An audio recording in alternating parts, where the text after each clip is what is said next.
America's News Now.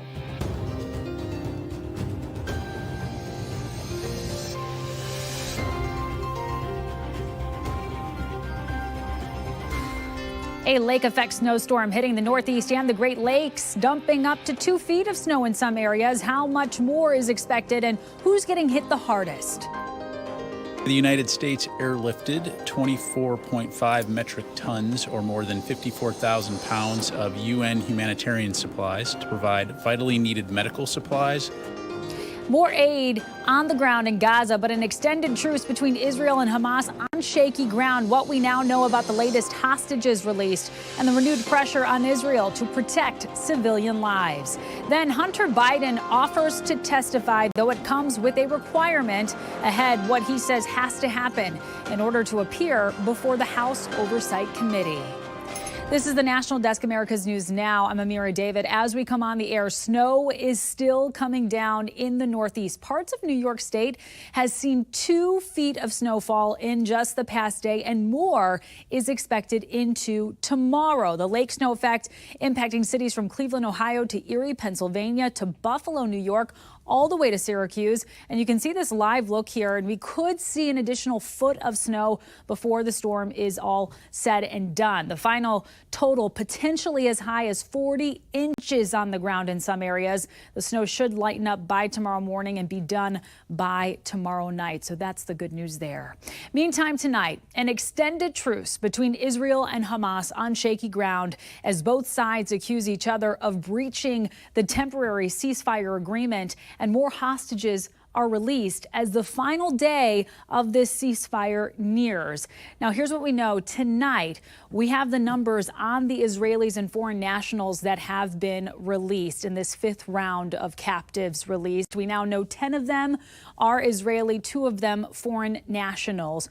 No Americans were part of this latest release. One American, 4-year-old Abigail Edan, she was released on Sunday. The U.S. suspects there are at least 8 more Americans still being held in Gaza.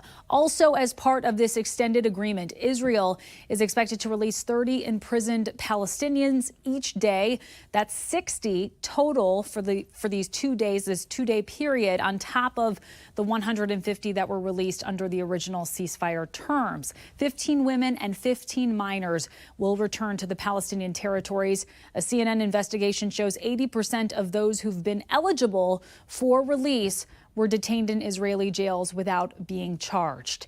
The Israeli military says it's using this truce period to strengthen its readiness to keep fighting in Gaza once the ceasefire has ended. This as pressure mounts on Israel from the Biden administration to operate with more caution and precision as it plans to move into southern Gaza.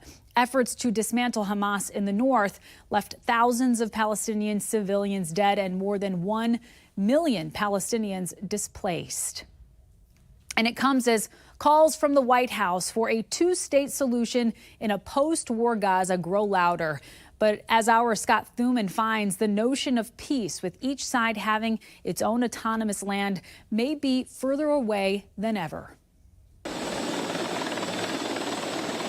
As Israel and Gaza traded prisoners over the weekend, a sign that there can be successful negotiations, more fighting broke out Tuesday, violating an agreed-upon pause in the war and causing more skepticism that President Biden's push for a 2-state solution is possible. 2 states for 2 peoples, and it's more important now than ever.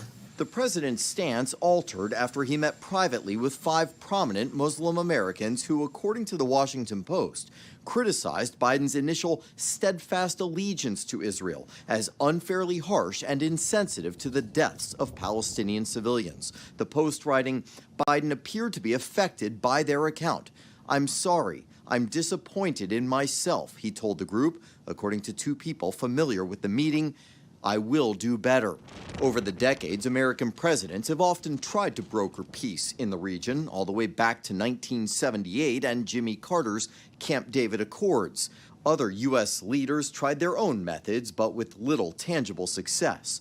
Now, Secretary of State Antony Blinken will return to Israel this week to discuss the political and geographical landscape after the conflict.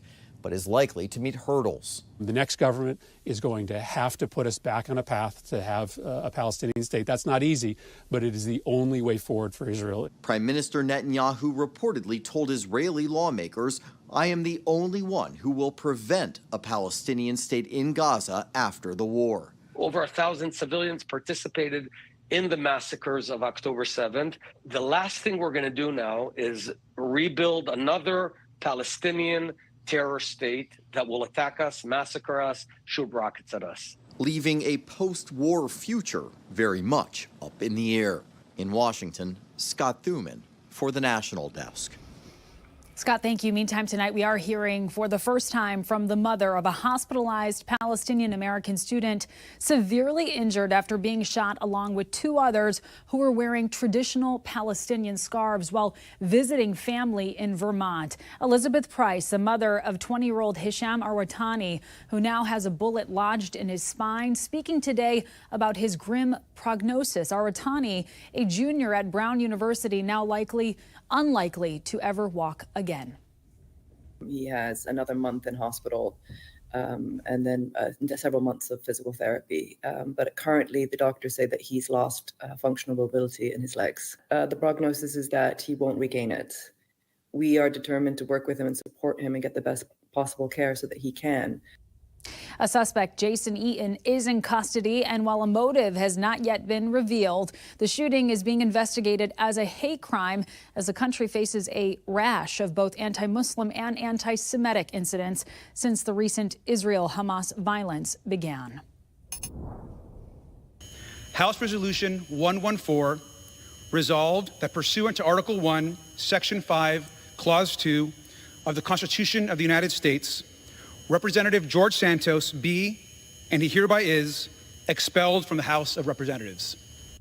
There it is, House Ethics Chairman Congressman Robert Garcia offering his resolution to remove George Santos from Congress this afternoon. House rules say the vote must now come within the next 48 hours. It is expected to pass this time. Congressman George Santos remaining defiant. I was sent here by the people of the 3rd District of New York. I represent them, not the political class in Washington, D.C. If they want to send me home, if they think this was a fair process, if they think this is how it should be done, and if they're confident that this is a constitutional way of doing it, God bless their hearts. President Biden and the First Lady were joined today by former President Bill Clinton, former Secretary of State Hillary Clinton, and former First Ladies Laura Bush, Michelle Obama, and Melania Trump, all attending the private service, remembering and cherishing the life of former First Lady Rosalynn Carter. The ceremonies began yesterday with Carter lying in repose at the Jimmy Carter Presidential Library and Museum. She died peacefully in her Plains home at the age of 96. And this just in, newly released body cam footage from Ohio State Highway Patrol showing when troops arrived on the scene of a deadly bus crash. A semi-truck rear-ended a charter bus transporting members of the Tuscarawas Valley School District marching band. And you can see the moment a trooper entered that bus. I can't see anything. Come on. Buddy, anyone here? Ultimately, 5 vehicles were involved in the crash and 6 people, including 3 students, died. Federal authorities now investigating. Well, the Southeast Raleigh High School in North Carolina was closed today. This comes as a 14-year-old student has been charged with murder as a juvenile. A fight broke out yesterday and ended when the 14-year-old stabbed 2 others, killing one aged 15 and sending the other aged 16 to the hospital with non-life-threatening injuries. The 14-year-old's mother says her son was attacked by a group of people and he was defending himself and was, quote, fighting for his life. And here's a live look over Austin, Texas, where the state Supreme Court heard arguments this afternoon challenging the state's near-total abortion ban. The lawsuit was brought by 20 women who allege their lives were put in danger because of complications during their pregnancies. The court will decide to keep the law as is, amend the ban to allow abortions in cases of medical emergencies, or to block the law completely. No decision was made today. The judges expect to rule by the end of June 2024. And Alex Murdaugh is sentenced to another 27 years behind bars, this time for allegedly stealing more than $12 million from his clients and his law firm over the course of a decade. I really don't have words. You lied, you cheated, you stole, you betrayed me and my family and everybody else. And that's the son of Gloria Satterfield, the family maid who died in a fall at the Murdaugh home. Murdaugh stole $4 million from her son's insurers. The disgraced former South Carolina attorney is already serving a double life sentence for the murders of his wife and son, which he adamantly denies and is fighting. His lawyers are trying to overturn that sentence. Well, Hunter Biden has agreed to testify before Congress, but his offer isn't good enough for the Republicans who subpoenaed him. Why the disconnect and when we might see Hunter answer some questions. Then 6 weeks before Iowa and Nikki Haley get a boost of an endorsement, who it was from, and will it stop Donald Trump from coasting to victory? Plus, we take a look inside the crypto crime that cost one retiree hundreds of thousands of dollars.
Hunter Biden is willing to sit in the hot seat before the House Oversight Committee, but only if it's public. That's according to a letter from his attorney to Republican lawmakers today that expresses fears a closed-door session would be used to, quote, distort the facts. Kayla Gaskins joining us with more.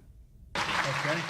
Hunter Biden agreeing to testify before Congress, but with one caveat. He wants a public congressional hearing as opposed to the closed-door deposition he was subpoenaed for. Hunter Biden would love nothing more than to sit, have cameras pointed at him, and try to generate the narrative that he wants to form. Abby Lowell, the attorney representing Hunter Biden, sending a letter to House Oversight Committee Chairman James Comer, writing, a public hearing would prevent selective leaks, manipulated transcripts, doctored exhibits, or one-sided press statements. Comer responding to this letter by accusing Hunter Biden of trying to play by his own rules instead of following the rules required of everyone else, demanding Hunter Biden fully cooperate with the current subpoena, adding he agrees Hunter should have an opportunity to testify publicly in the future. We want to hear the truth. Right? We want to know what role these family members played in this Biden culture of corruption. The president's son, one of 3 subpoenas issued by the House GOP earlier this month in connection to their impeachment inquiry into Joe Biden. Amid allegations, the president's family sold influence and access to Joe Biden while he served as vice president. Have you been able to identify any actual policy changes that Joe Biden made as a result of getting money from China? The short answer is no. That's what we're trying to get to right now. James Biden, Joe Biden's brother, says he'll comply with his subpoena to testify before Congress on December 6th. In Washington, I'm Kayla Gaskins for the National Desk, America's News Now. Interest rates could be at their peak level for now. That's according to Christopher Waller, a member of the Fed's Board of Governors, who says he is increasingly confident that current rate policies are enough to get inflation back to 2%. Fed Chairman Jerome Powell, he was less optimistic earlier this month when he said they are not confident the Fed's key short-term interest rate was high enough to fully defeat inflation. The next Fed meeting takes place on December 12th and 13th. Meanwhile, good news at the pump as the average price of a gallon of gas has dropped for more than 60 days straight. The nationwide average for a gallon of regular is $3.25, according to AAA. It was at $3.88 at its September peak and $3.54 a year ago at this time. Donald Trump remains the GOP frontrunner, but Nikki Haley has won a big-time endorsement from Americans for Prosperity, the political arm of the powerful Koch network. The group says it is throwing its full support behind the former United Nations ambassador as the best contender to take the presumptive nomination from Trump. Haley currently trails Florida Governor Ron DeSantis for second place, but the super PAC believes it can make up that difference in early state voting where Trump's numbers are not as strong. And all 41 workers who were trapped in a collapsed mountain tunnel in India have now been rescued. It is a sigh of relief after a weeks-long ordeal. Crews were able to keep the workers alive by transporting food, water, and oxygen to them through narrow pipes while they were trapped. The 41 construction workers had been trapped in the tunnel since November 12th. Wall Street Journal reporter Evan Gershkovich will remain in a Russian jail for at least another 2 months. A Russian court extended Gershkovich's detention until January 30th of 24. During a closed-door hearing today, Russian authorities arrested the reporter on espionage charges. Gershkovich and the Wall Street Journal have denied the allegations. The U.S. government has said Gershkovich is being wrongfully detained. Rapper Sean Diddy Combs has stepped down as chairman of Revolt TV. This comes as 2 more allegations of sexual assault have emerged against him. Combs settled the first sex assault lawsuit filed by longtime girlfriend Cassie 2 weeks ago. The new allegations accuse Combs of rape and abuse going as far back as 1990 and 1991. Both of those lawsuits were filed on the final day of New York's Adult Survivors Act that allowed victims a 1-year window to sue for sexual crimes outside of the normal statute of limitations. And if you have a Google account and you haven't checked in a while, well, you may only have a few days before it is gone for good, because starting on December 1st, Google will delete inactive accounts, including all data associated with it, like photos, emails, contacts, Drive documents, and calendar entries. Any account that hasn't been used in the last 2 years could be expunged. If you want to keep yours, you'll have to log in and use one of the tools associated with that account. The U.S. Food and Drug Administration granted approval for a therapy to treat a rare type of non-cancerous tumor. Osceovo is the first drug to be approved for the treatment of patients with dermoid tumors beyond surgery and radiation. Though the tumors are not cancerous, they can be locally aggressive and invade into surrounding organs, causing pain and issues with being able to move. Volunteers who want to lose weight or better manage their diabetes are needed for new clinical trials. Medical reporter Liz Bonus shares how you can participate. Hey there, everybody. These trials could lead to the new and improved medications on the market now for weight loss and diabetes management, according to our team at Velocity Clinical Research. They have sites all across the country and are looking for trial volunteers who want to do what Amber Maley did recently, improve health and drop pounds. As of this morning, it was 48.5 pounds. Amber was on the generic version of medications we now know as Ozempic and Wegovy. But the team at Velocity now testing the next generation of these kinds of medications to help people lose even more weight. The medications work with what's called glucagon in the body. The way glucagon works, as we eat, it tells your brain that I'm no longer hungry, and that my stomach is full. And so some of these agents activate glucagon receptors, and the more receptors they activate, the greater the weight loss. If you volunteer to participate in a trial, you'll get a full medical screening, and they do communicate with your own doctor. I think in a lot of cases, too, doctors want their patients to have access to some of these medications that might be prohibitively expensive, even with insurance. And a lot of times, clinical research is a way for them to get access to drugs they might not otherwise have access to.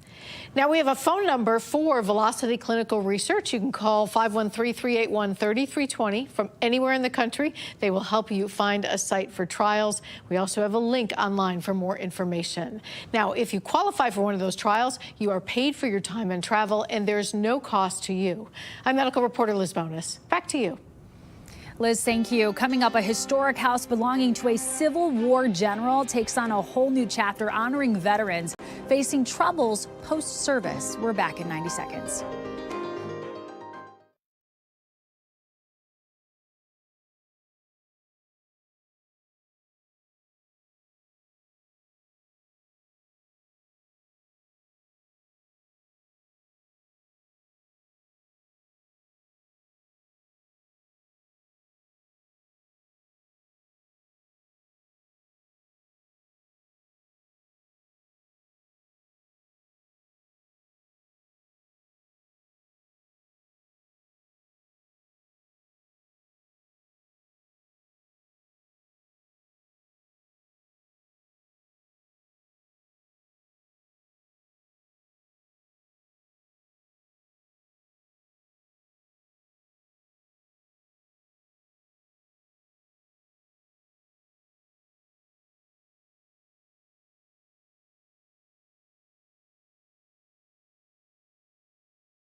We have reporters all across the country in your neighborhoods covering the issues that matter most to you. We're taking the pulse of America.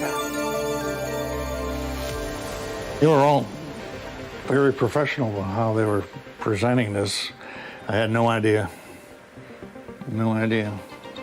Until all my money was gone. It started when a young woman reached out to him on Facebook. Started telling me how much money she was making on Bitcoin futures, and that interested me, of course. The woman convinced him to make an account on what he thought was the well-known token trading site called Curve. Nelson watched his investments double, then triple. Things took a turn when he tried moving everything into his digital wallet. A security error came up on his account telling him he needed to put in almost $100,000 more in order to access his money. That's when Nelson says he realized the site was fake. But by then, it was too late. I don't know where I go from here. I don't know. It's real tough. Those with the Federal Trade Commission say to beware of online love interests trying to give investment advice. And before putting your information online, make sure to authenticate the website it's going on. Overflow shelters like this one, run by Tacoma Rescue Mission, are trying to answer the need. The city of Tacoma is helping to fund this effort, which makes another 50 beds available when temperatures drop. Nativity House can add space for 80 extra people. I stayed there a couple of nights, yeah. There wasn't many people there. It was weird.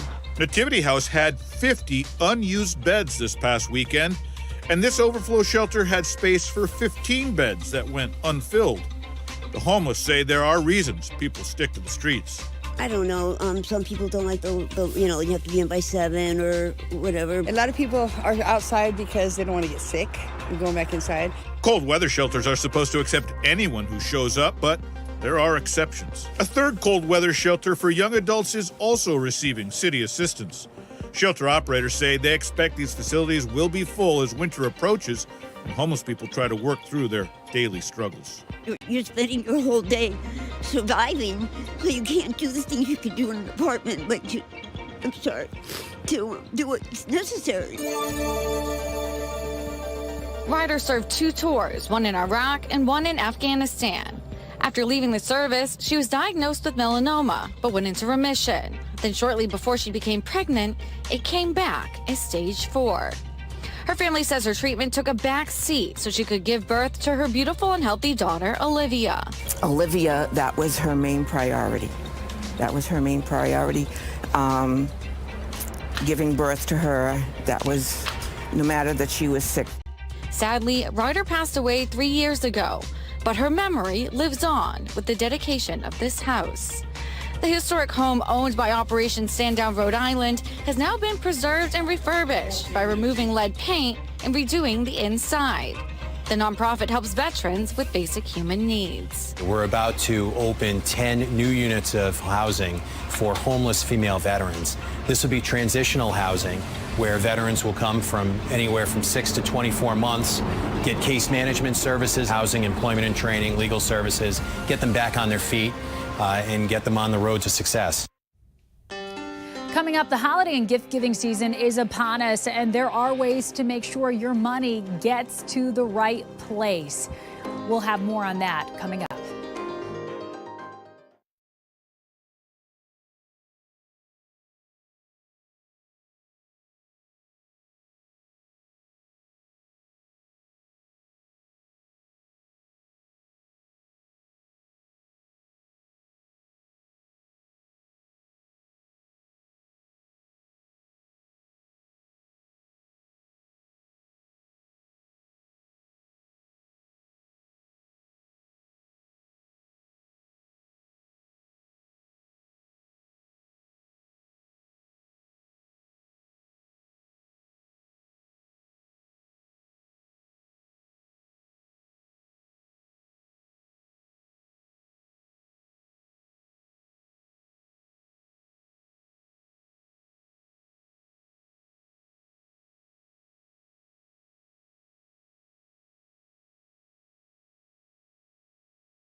Today is Giving Tuesday, a global movement to encourage donating your time and your money. Last year, donors gave $3.1 billion, a 15% increase from the last year. And that means scammers, they are hard at work. So a quick reminder that when choosing a charity to support, be sure to check their track record. There's a site called Charity Watch where you can vet charities and get a really good sense of if they're good or not. Important to give with the peace of mind that it's going to the right place.